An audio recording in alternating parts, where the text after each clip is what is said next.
আল্লাহর ভয় একজন মুমিনের অন্যতম সম্পদ। মনে সবসময় আল্লাহ তাআলার ভয় থাকা ঈমানের একটি অন্যতম অংশ। মানুষ যখন আল্লাহ তাআলাকে ভয় করে এবং মনে এই বিশ্বাস রাখে যে তার সব কাজ আল্লাহ দেখছেন, একদিন আল্লাহর সামনে গিয়ে তাকে দাঁড়াতে হবে এবং সব কিছুর হিসাব দিতে হবে, তখন মানুষের পাপাচার কমে যায়।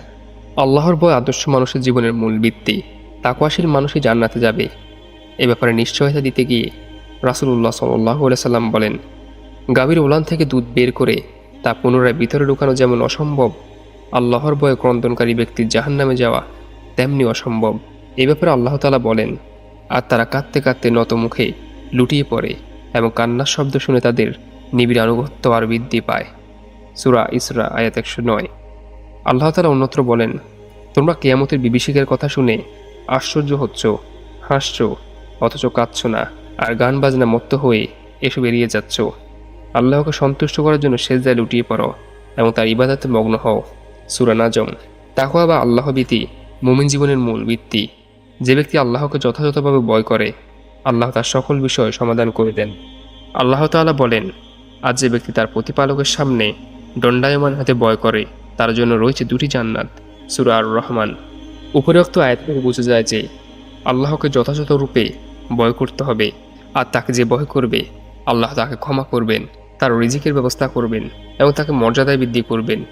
যে ব্যক্তি আল্লাহকে ভয় করে সেই আল্লাহ তাআলার অধিক সম্মানিত হয়, তার রিজিকের ব্যবস্থা করবেন এবং তাকে মর্যাদা দান করবেন। যে ব্যক্তি আল্লাহকে ভয় করে সেই আল্লাহর কাছে অধিক সম্মানিত। এই মর্মে হাদিসে এসেছে, আবু হুরায়রা রাদিয়াল্লাহু তাআলা আনহু হতে বর্ণিত, বলা হলো, হে আল্লাহর রাসূল, মানুষের মধ্যে সর্বাধিক মর্যাদাবান ব্যক্তিকে? তিনি বললেন, যে মানুষের মধ্যে সবচেয়ে আল্লাহ বিরু। সহিহুল বুখারী হাদিস নাম্বার 3104। আবু হুরায়রা রাদিয়াল্লাহু তাআলা আনহু হতে বর্ণিত, তিনি বলেন, রাসূল সাল্লাল্লাহু আলাইহি সাল্লাম বলেছেন, 7 শ্রেণীর লোক দিয়ে আল্লাহ তার ছায়া তলে ছায়া দিবেন, যেদিন তার ছায়া ব্যতীত আর কোনো ছায়া থাকবে না। 1, ন্যায়পরায়ণ শাসক। 2, সে যুবক যে আল্লাহর ইবাদতে বড় হয়েছে। 3, সেই ব্যক্তি যার অন্তর সর্বদা মসজিদের সাথে সম্পৃক্ত থাকে, সেখান থেকে বের হয়ে আসার পর তথা ফিরে না যাওয়া পর্যন্ত।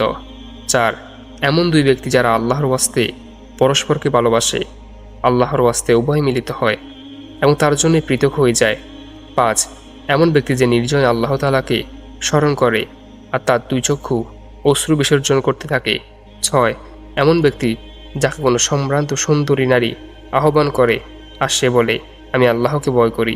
7, সে ব্যক্তি যে গোপনে দান করে, এমনকি তার বাম হাত জানতে পারে না তার ডান হাত কি দান করলো। সহিহুল বুখারী হাদিস নাম্বার 660।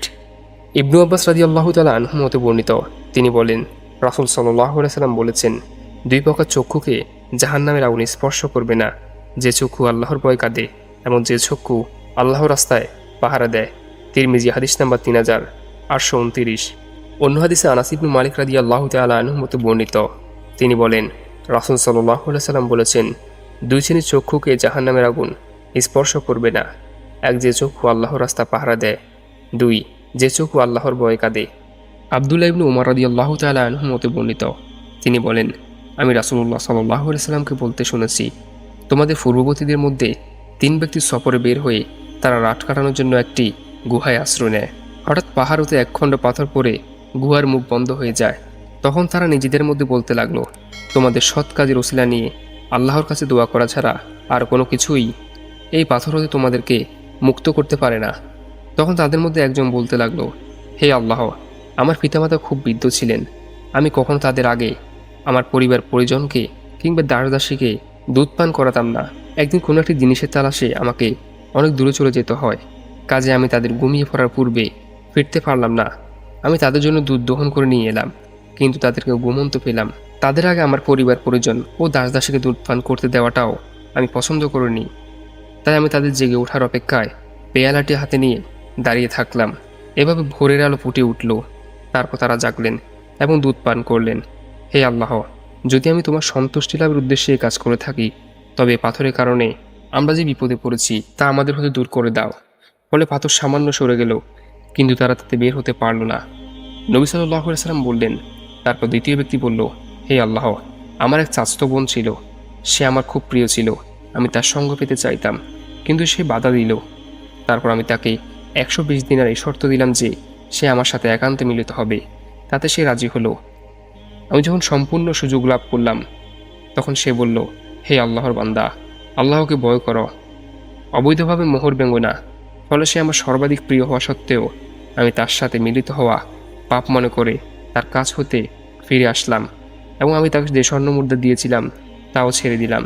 হে আল্লাহ, আমি যদি এই কাজ তোমার সন্তুষ্টি লাভের জন্য করে থাকি তবে আমরা যে বিপদে পড়ে আছি তা দূর করো। তখন সেই পাথরটি আরও একটু সরে পড়ল, কিন্তু তাতে তারা বের হতে পারল না। নবী সাল্লাল্লাহু আলাইহি সাল্লাম বলেন, তারপর তৃতীয় ব্যক্তি বলল, হে আল্লাহ, আমি কয়েকজন মজদুর নিয়োগ করেছিলাম এবং আমি তাদেরকে তাদের মজুরিও দিয়েছিলাম, কিন্তু একজন লোক তার প্রাপ্য না নিয়ে চলে গেল। আমি তার মজুরির টাকা কাজে খাটিয়ে তা বাড়াতে লাগলাম, তাতে প্রচুর ধন সম্পদ অর্জিত হলো। কিছুকাল পর সে আমার নিকট এসে বলল, হে আল্লাহর বান্দা, আল্লাহকে ভয় করো, আমার উপর জুলুম করো না, আমাকে আমার মজুরি দিয়ে দাও।